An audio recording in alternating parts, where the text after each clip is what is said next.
ভণ্টি ভণ্টি মই আহি পালোহি। ক'ত আছ তই? দেখাই নাই যে।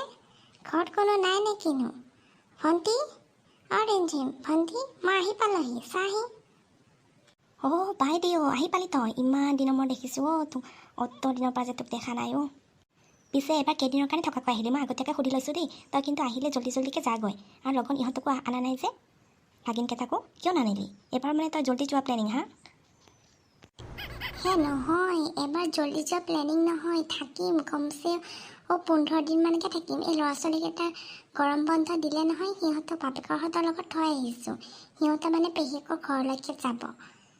এইবাৰ আৰু আহিলোঁ আৰু মই বহুত দিন থকাকৈ, গম পাইছনে? 15 দিন থাকিম কমচে কম।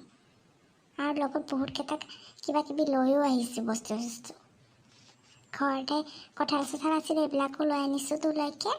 আৰু থাকিম কেইদিনমান, সেইকাৰণে আৰু বেগটো এবাৰ ডাঙৰকৈ আনিছোঁ।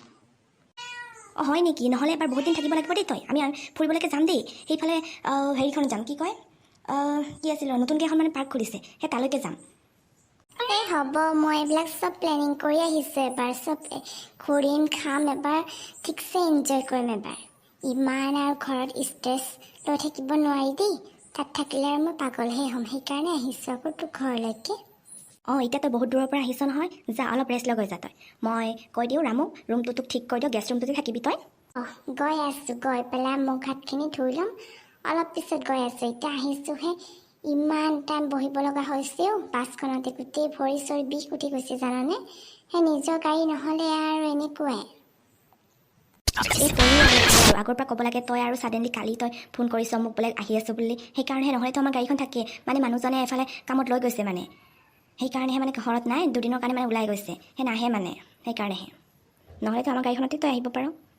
হ'ব দে আৰু, হ'ল বুলিনো আৰু তহঁতক কিমান ডিষ্টাৰ্ব দিওঁ, তাকে ভাবিলোঁ মই নিজে যাওঁ বুলি আহিলোঁ। আৰু এনেও ল'ৰা ছোৱালীকেইটাক অনা নাই নহয়, ল'ৰা ছোৱালীকেইটা নানিলে আৰু ইমান প্ৰব্লেম নহয় আৰু, গাড়ী আহিব পৰা যায়, সেইকাৰণে আহিলোঁ। আৰু ইহঁতক অনা হ'লে বাৰু তোক ফোন কৰিলোঁ হয় আগতীয়াকৈ।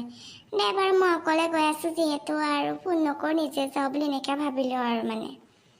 যা মুখ হাত ধুই লগৈ, তই ভাল পোৱা এই চাহি পনীৰ বনাই থৈ দিছোঁ। তই আৰু কৈ থাক নহয় যে তহঁতৰ ঘৰত গ'লেহে খাবলৈ পাওঁ, আমাৰ ইয়াত খাবলৈ নাপাওঁ বুলি কৈ থাক নহয়। তই আহিবি বুলি শুনিয়ে মই বনাই থৈ দিছোঁ, তই এতিয়া খাবি।